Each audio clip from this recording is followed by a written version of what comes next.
Hello students, welcome to academic classes. जिस प्रकार से कोरोना का दूसरी लहर फिर से स्टार्ट हो गया है और बहुत तेज़ी से इन्फेक्शन हो रहा है, सेम उसी रफ्तार से या उससे ज़्यादा रफ्तार से हमारी भारत सरकार वैक्सीनेशन में जुटी हुई है और वैक्सीनेशन जन जन तक पहुंचाना है।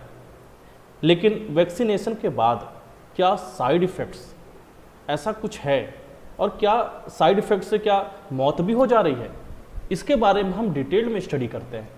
मैं आपका प्रवीण सर ये आपके लिए न्यूज़ लेके आया हूँ। ये कुछ मेरे बारे में हम पढ़ सकते हैं, इसके अलावा आप मेरे से कनेक्ट होना चाहें तो हो सकते हैं। देखिए, इसको हम थोड़ा डिटेल में समझते हैं। असल में हुआ क्या है कि वैक्सीनेशन तो चल रहा है, अब वैक्सीनेशन के बाद कुछ मरीजों की मौत भी हो रही है।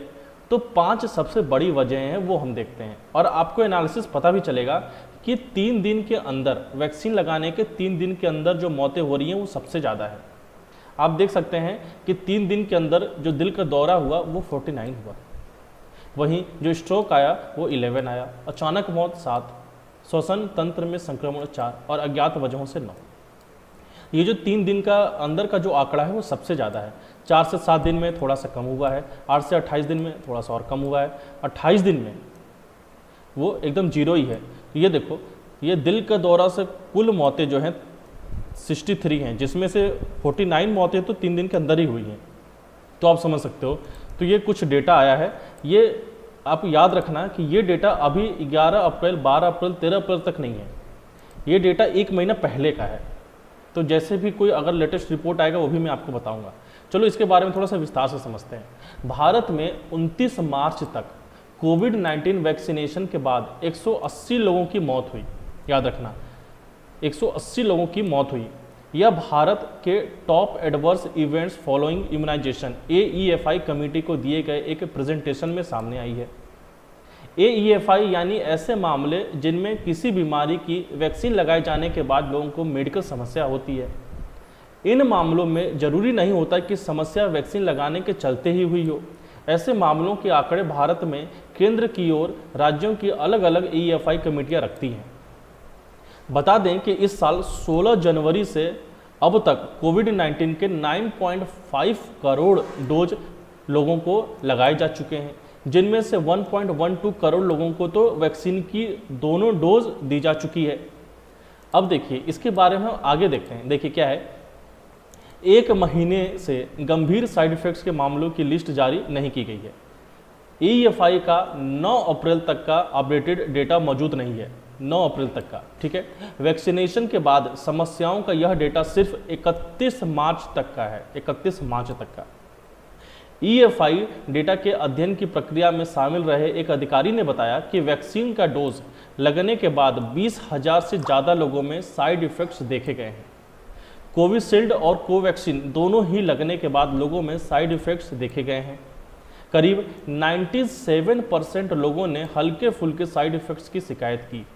कई लोगों ने गंभीर साइड इफ़ेक्ट्स की शिकायत भी की है, लेकिन सरकार की ओर से पिछले करीब 1 महीने से ऐसे साइड इफ़ेक्ट्स के मामले की अपडेटेड लिस्ट जारी नहीं की गई है। चलो ठीक है, आगे देखते हैं। 31 मार्च तक 180 लोगों की वैक्सीन लगने के बाद अलग अलग वजहों से हुई है मौत। नेशनल AEFI कमेटी के सामने पेश किया गया इम्यूनाइजेशन टेक्निकल सपोर्ट यूनिट का प्रेजेंटेशन ऐसे मामलों से जुड़ी कई बातें बताता है। इसके मुताबिक 31 मार्च तक 617 गंभीर साइड इफ़ेक्ट्स की घटनाएं सामने आई हैं, जिनमें से 180 मामले में वैक्सीन लगाने के बाद मौत होने की बात कही गई है। जिन लोगों को साइड इफ़ेक्ट्स हुआ उनमें से 305 लोगों को हॉस्पिटलाइज करना पड़ा था। इनमें से 276 लोगों को वैक्सीनेशन के 3 दिन के अंदर ही हॉस्पिटलाइज करना पड़ा था। इसी तरह मौत के मामले को देखें तो 124 लोगों की मौत वैक्सीनेशन के 3 दिन के अंदर ही हो गई थी। अब देखिए, ये डेटा कह रहा है। अब इसके बाद सरकार ने कहा कि दोनों वैक्सीन सुरक्षित है और लोगों को जल्दी लगवाना चाहिए, और ये बात सही भी है। यदि आपकी एज है गवर्नमेंट के हिसाब से 45 से ऊपर है, इसमें तो 45 के ऊपर लग रहा है, तो आपको तुरंत लगवाना चाहिए। खैर, इसको हम आगे देखते हैं। यह जरूरी नहीं कि ये मौतें वैक्सीनेशन के साइड इफ़ेक्ट से ही हुई हों।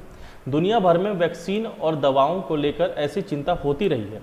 EFI सर्विलांस और इन्वेस्टिगेशन में भी सामने आ चुका है कि कुछ दवाएं और वैक्सीन किसी खास या आम तरह के लोगों के लिए खतरनाक हो सकती है। भारत की केंद्रीय EFI कमेटी के साथ दुनिया भर में अलग अलग कमेटियों ने भी अभी लगाई जा रही वैक्सीन को जो रिव्यू किया है, उनके मुताबिक भारत और दुनिया भर में लगाई जा रही कोविड-19 वैक्सीन को असुरक्षित नहीं पाया है। ये चीज़ गौर करने वाली है, यानी कि जो भी अभी वैक्सीन लग रहे हैं वो असुरक्षित नहीं है। फिलहाल सरकार ने कहा है कि कोविशील्ड और कोवैक्सीन दोनों ही सुरक्षित है और वे सभी लोग जिन्हें वैक्सीन के लिए प्राथमिकता ग्रुप में रखा गया है उन्हें जल्द वैक्सीन लगवा लेना चाहिए। ये तो गवर्नमेंट कह रही है और ये बात सही भी है। खैर, अब इन मौतों से हम क्या समझें? राष्ट्रीय EFI कमेटी इन गंभीर साइड इफ़ेक्ट्स और मौतों के मामले को रिव्यू कर रही है। इसके बाद ही बताया जा सकेगा कि क्या ये मौतों के मामले वैक्सीन से जुड़े हैं। लेकिन कमेटी अभी तक 600 गंभीर मामलों में से 236 यानी कि 38.6% का ही पूरी जानकारी हासिल कर सकी है। कमेटी गंभीर साइड इफेक्ट से जुड़ी इन जानकारियों का अध्ययन करने के दौरान प्रभावित लोगों के मेडिकल हिस्ट्री और postmortem report, autopsy, hospital report और जांच से जुड़े अन्य डॉक्यूमेंट्स को खंगाल रही है। इसके लिए जिला स्तर पर जुटाई गई जानकारियों का बहुत जरूरी माना जा रहा है। हालांकि इस प्रयास में कई बाधाएं भी हैं। मसलन 8 गंभीर EFI की जांच से जुड़ी एक रिपोर्ट में कहा गया कि बिहार के एक आदमी को मौत की वजह के लिए किसी भी कैटेगरी में नहीं रखा जा सका। इसकी वजह रही कि उसकी मौत के बारे में बहुत कम क्लिनिकल जानकारियां थी और उसके इलाज से जुड़ा कोई भी रिकॉर्ड उपलब्ध नहीं था। इसीलिए ये सारी इसमें समस्याएं भी आ रही हैं। अब ये मैटर यहाँ पे एंड होता है। अब इसका जो फर्दर गवर्नमेंट को जो डेटा आएगा, ये तो आपको पता है कि 31 मार्च तक का ये डेटा है। 31 के मार्च के बाद भी यहाँ पे वैक्सीनेशन ड्राइव चल रहा है और इसके बाद किस तरीके से साइड इफ़ेक्ट्स आ रहे हैं लोगों में, वो भी हम इसको डिटेल में समझेंगे। तब हमें एक्चुअली में समझ में आएगा कि क्या वैक्सीनेशन का साइड इफ़ेक्ट्स है कि नहीं है। फिलहाल सभी लोगों को वैक्सीनेशन लगवाना चाहिए क्योंकि ये बहुत ही सेफ़ है और ये आपके लाइफ की भी बात है। ठीक है, वीडियो को हम यहीं पे एंड करते हैं। आपको ये वीडियो कैसा लगा प्लीज़ मुझे बताएं। Thank you so much.